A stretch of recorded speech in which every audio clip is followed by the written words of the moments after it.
Hey, what's up everybody, and welcome back to another episode of News Dose, where I give you all of the latest gaming news. And could the Xbox Series be getting virtual reality? Well, we got some new information that suggests just that, so we're going to go over all that here in just a moment. Also, Nintendo had a surprise reveal today for a game that fans have been wanting for years and years. However, there is a catch that fans seem to be just a little upset about, so stay tuned for all of the latest on that. But as usual, let's go over everything else happening in the game industry, starting off with a new RPG that I think fans are going to be really excited about: Darkest Dungeons 2. Now, Darkest Dungeon 2 was announced last year, I believe, but they posted a new teaser trailer today that revealed it will be heading to early access in 2021. It's also apparently going to be an Epic Game Store exclusive, which I know not everybody is going to be thrilled about. But overall, this is an exciting game, especially for RPG fans. Darkest Dungeon 2 is apparently going to be in 3D this time, whereas the first was a 2D roguelike turn-based RPG. It was a very good one too, and many believe it to be among the best RPGs in the past decade. Yeah, some people really like this game a lot, so I'm kind of interested in how it will be in 3D this time around. That is a very big change, and the thing is, it's probably going to be a little bit more risky, and I imagine that's why it will be launching as an early access game. This really is the perfect situation to use early access. That transition to 3D isn't always an easy one, and by having it in early access, maybe they can iron it out for its full release.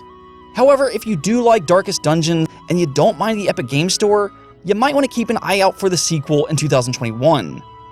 Also, Hideo Kojima is already working on a new game, and that's always a very interesting thing to hear, because he is one of the most creative minds in the entire industry. I know some people don't particularly care for him because he appears as if he is a little full of himself sometimes, but at the end of the day, he's clearly very talented, creative, and good at what he does. Of course, you have the Metal Gear franchise, which is legendary by this point, but I think Death Stranding really proved he can make new IP as well. That game was a little polarizing because it's kind of like a big AAA walking simulator, but the narrative and world is absolutely fascinating, and that has me very excited to see what he can do next. That's the question though: what will Kojima Studios work on? They are hiring a bunch of new positions for this unannounced game, but I'm not really seeing any hints as to what it could be. With that said, I don't think it would be too surprising if this ended up being a horror type game. I mean, he did work on PT, which is oddly one of the most beloved horror games ever made.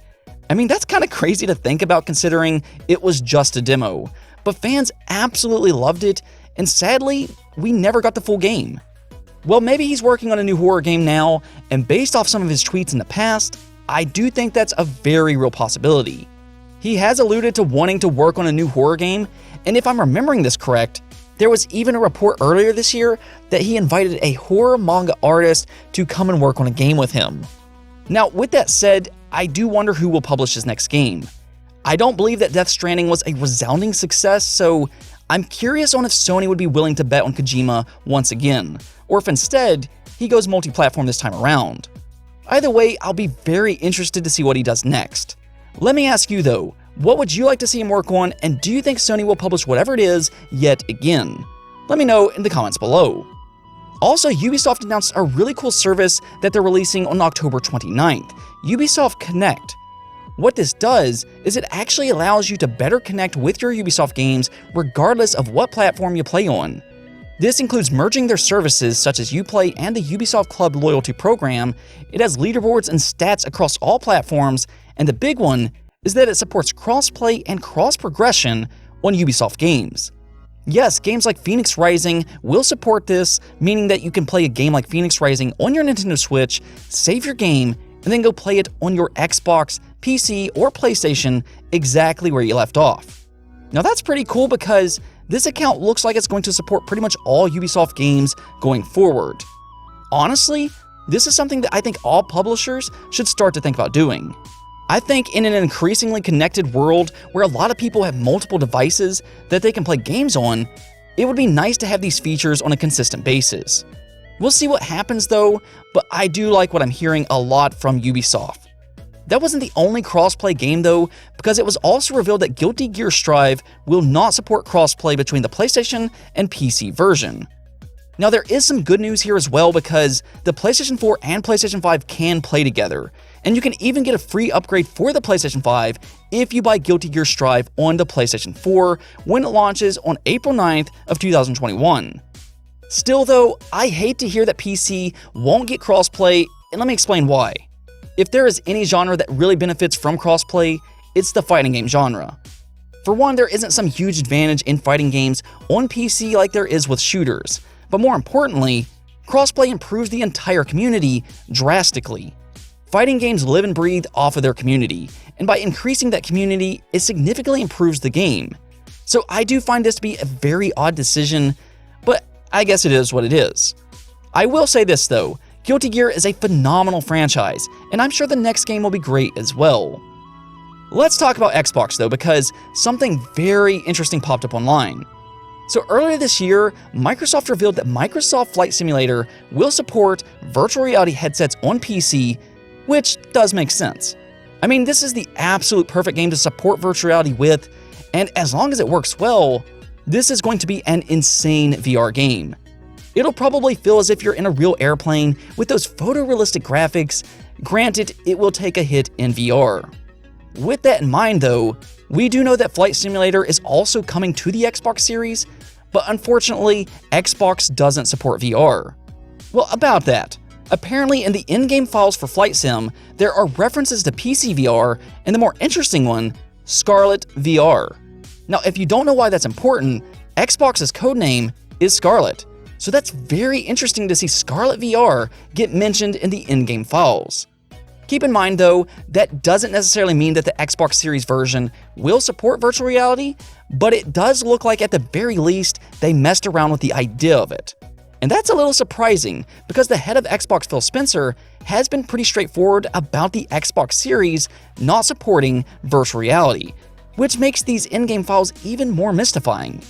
I mean, there is that chance that they could always change their mind, and that happens all the time. So who's to say VR won't ever happen on Xbox? And we are seeing a first-party Xbox game mention Scarlet VR in their in-game files. With that said, I've never really agreed with Phil Spencer on his stance towards virtual reality on Xbox.